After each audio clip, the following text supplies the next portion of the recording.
YSRCP and Congress 2 పార్టీల పరంగా విభేదాలుండొచ్చు, కొట్లాడుకోవచ్చండి. But బేసిక్‌గా ఇటువైపు జగను, ఇటువైపు షర్మిల అవతల వైపు. వీళ్ళిద్దరూ ఏంటండి సర్కస్ ఏంటండి రోడ్డు మీద? ఈ గొడవలేంటి? ఫ్యామిలీ కుటుంబం మొత్తం రోడ్డు మీదకొచ్చేసి ఎందుకిలా ఖర్చులు పడుతున్నారు? ఈ ఆస్తుల గురించే కదా! ఈ ఆస్తులు గనక లేకుండా ఉంటే, ఈ గొడవ లేకుండా ఉంటే ఆవిడ బయటకొచ్చేదా అసలు ఫస్ట్? సిఎంఆర్ ఫ్యామిలీ మాల్ ఇప్పుడు మన కేపీహెచ్బీలో ఫిబ్రవరి 10వ తేదీన ప్రముఖ నటి శ్రీలీల గారిచే ఘన ప్రారంభం. ఇప్పుడు ఒక రాంగ్ కాన్సెప్ట్ ఎందుకనో రకరకాల వీటి ద్వారా ఒక పర్సెప్షన్ అట్లా బలంగా వెళ్ళింది. నాకు తెలిసినంత వరకు షర్మిల అనే వ్యక్తి ఆస్తుల కోసం ఎవరితోటి గొడవ పడే మనిషి కాదు. ఇంకా ఏమైనా లోతైన కారణాలు ఉండాలి. పర్సెప్షన్ అట్లా.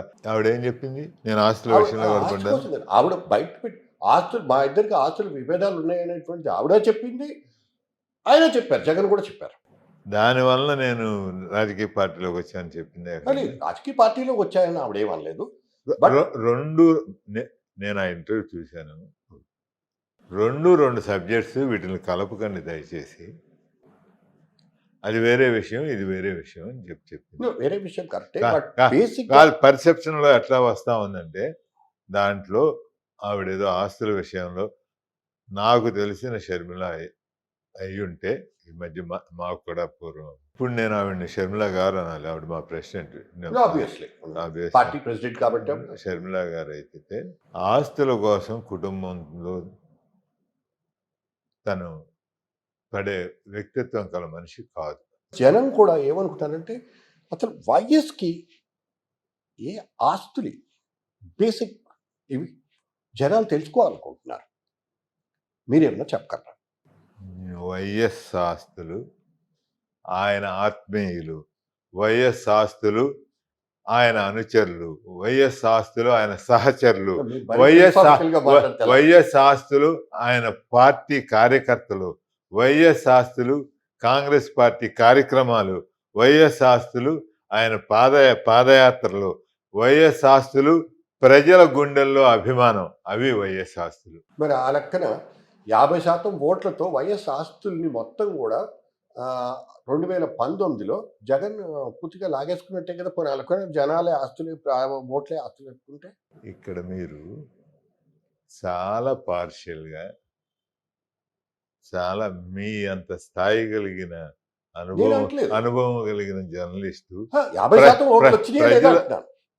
ఆ 50% ఓట్లలో షర్మిల గారి న్యాయమైన వాటా ఎంత, విజయమ్మ గారి న్యాయమైన వాటా ఎంత, కాంగ్రెస్ కార్యకర్తల న్యాయమైన వాటా ఎంత అనే విషయం కూడా మీరు చెప్పాలి కదా. అది ఆయన ఒక్కడిది హోల్ సోల్ అండ్ ఇది ఆయనకి కాదు. మొత్తం అందులో ఒక స్త్రీ అయ్యుండి, కాలు ఫ్రాక్చర్ అయ్యుండి ఆపరేషన్ చేయించుకొని ఆవిడ చేసిన పాదయాత్ర, ఆవిడ చెప్పిన బై బై బాబు స్లోగను, మీరు ఒక్కసారి మళ్ళీ నేను మీకు చెప్పాల్సిన ఇది లేదు, మళ్ళీ మీరు పునశ్చరణ చేసుకోండి. చాలా సభల్లో, చాలా సందర్భాల్లో జగన్ కంటే షర్మిల చెప్పే మాటల్ని ప్రజలు ఎక్కువ శ్రద్ధగా విన్నారు.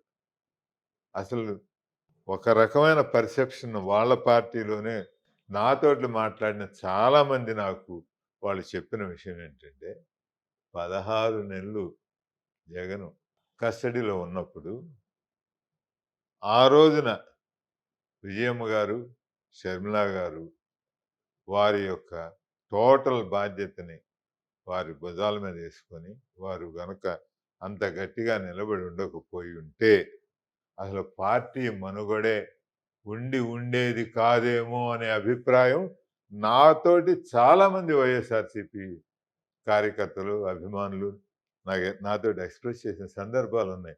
మరి వారికి మీరు ఎందుకు ఎవరు? వారికి డ్యూ షేర్ ఎందుకు ఎవరు? మీరు వారికి లేదా దాంట్లో హక్కు, అధికారం?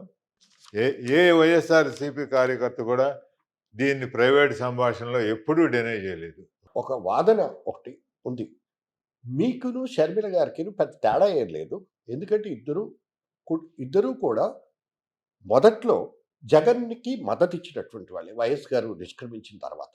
మీ ఇద్దరు కూడా జగన్కి మద్దతు ఇచ్చినటువంటి వాళ్ళు. మీరైతే అవుట్ ఆఫ్ ది వే వెళ్ళి చేశారు. జగన్ ఎలా అయినా సరే ఒక నాయకుడిని చేయాలి, సీఎం కాంగ్రెస్ చేయాలి. పార్టీలో ఉన్నన్ని రోజులు ఉన్నన్ని రోజులు. ఉన్నన్ని రోజులు ఎస్. ఆ.